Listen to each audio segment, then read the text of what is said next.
jeni duke dëgjuar edicionin informativ këtu në Radio Travel.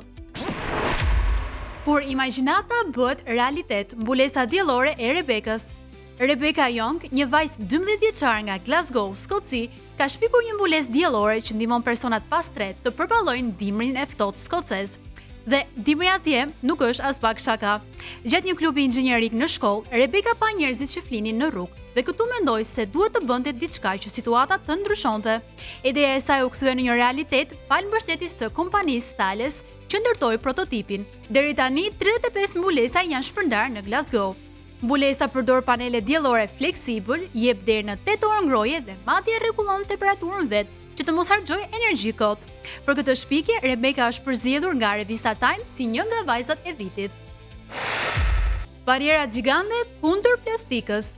Organizata jo fitimprurse The Ocean Cleanup ka arritur një rekord, gati 500.000 kg plastik janë hequr nga grumbulli i madh i mbetjeve në paqësor dhe numri vazhdon të rritet. Heroi kryesor i këtij operacioni quhet Sistemi 03, një barierë lundruese 2.2 kilometra e gjatë që punon ditë e natë pa u lodhur dhe pa bërë pushim.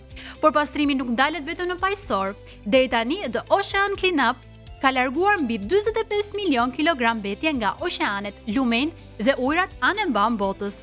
Sepse, siç e dim, plastika nuk lind vetë në det, por vjen edhe nga lumenjt. Pikërisht për këtë arsye është nisur dhe programi 30 qytetet, që synon të ndalë plastikën që në burim pare se të marrë rrugë për në oqean. 90% më pak plastik lundruese në oqean deri në vitin 2040. Etoni mama kur ushqimi kthehet në art. Një nënë dhe mësuese kopshti japoneze e njohur si Etoni mama po mahnit botën me krimet e saj Kiara Ben, ku ushqimi dekorohet dhe merr trajten e personazheve të njohura nga filmat, duke i bërë vakte argëtuese dhe më të bukura për fëmijët. Filloi thjesht si një ide për të argëtuar vajzën e saj të dytë, që ishte shumë zgjedhëse me ushqimin, dhe tani Etoni mama ka me mira ndjekës në rrjetet sociale që shijojnë fantazinë e saj. Nga kuzhina e saj në Japoni, këto vakte kanë pushtuar botën online.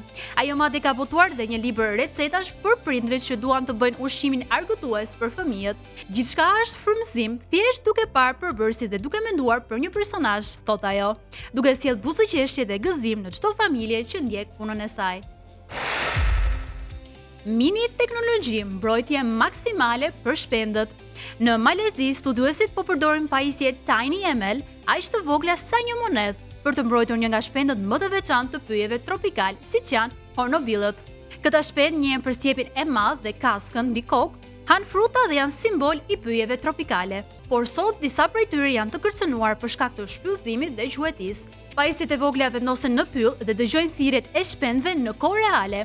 Ato përpunojnë tinguj pa internet dhe pa sinjal telefoni dhe funksionojnë për muaj, madje edhe vite me një bateri shumë të vogël.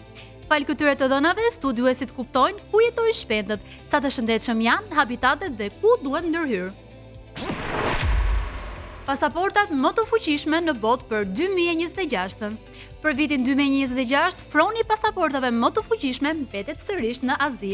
Singapori kryeson listën globale duke u dhënë qytetarëve të tij mundësinë të udhëtojnë pa vizë në 192 vende, thuajse kudo në botë.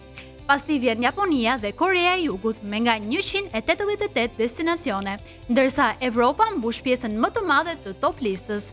Greqia renditet në top 5 botëror, krah Francës, Gjermanisë dhe Italisë. Pasaporta që hapin dyer pa shumë pyetje në kufi.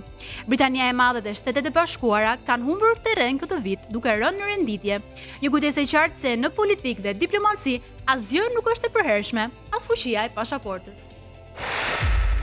Edhe për ditën e sotme ne kemi ardhur në fund të këtij edicioni, por ne do të shihemi sërish nesër në të njëjtën orë vetëm në Radio Travel.